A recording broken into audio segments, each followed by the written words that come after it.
2025 has been a rough year for a lot of industries in the US. Consumers are spending less, costs keep rising, and that squeeze hits everyone, and Hollywood hasn't been spared from that. If anything, it's been taking hits for almost 5 straight years. The pandemic, labor strikes, and shifting streaming rules, there's always a new scapegoat when audiences don't show up to the theater. But underneath all of that is a deeper misread. Hollywood made a short-term economic decision in 2020 that permanently reshaped consumer behavior, and it still hasn't reckoned with the fallout. When theaters closed during the COVID lockdown, studios were hemorrhaging money. This was their fix. They slashed the traditional 90-day theatrical window down to 17 or 45 days. A movie could run for 3 weeks and then land on a streaming service. In the moment, it felt like a lifeline. Audiences got access, streamers got content, studios kept cash flowing. A few years later, that lifeline looks more like a trap. Once people realized they could just wait a month and watch the same movie at home on a subscription they already paid for, the economics of going to the theater stopped making sense. Why spend $20 on a ticket and a small portion on snacks when patience gets you the same thing for free at home? Consumers adjusted fast, and they're not going backward. The results? Brutal box office numbers across the board.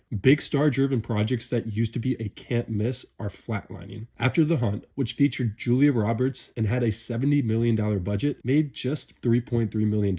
Kiss of the Spider-Woman with Jennifer Lopez and Diego Luna cost around $30 million and didn't even crack $2 million. And these aren't outliers. It's title after title. October's US and Canada box office hit about $445 million total, the lowest ever outside of the pandemic years and less than half of what October 2019 pulled in. These aren't weak weekends. They're proof that the old math doesn't work anymore. Hollywood thought it could shorten the window and keep the value. Instead, it shortened the window and trained audiences not to pay for the product at all. Now the industry is stuck in limbo. It can't put the genie back in the bottle, but it can't survive on the current model either. Theaters can't rely on big movies driven by stars. Audiences have zero incentive to change their habits. The only path forward is for Hollywood to stop pretending the old economics still exist and rebuild the value of going to the movies from scratch. Longer windows, smarter release strategies, films that actually feel worth leaving the house for. Otherwise, the downward spiral just won't stop. It'll just become the new normal.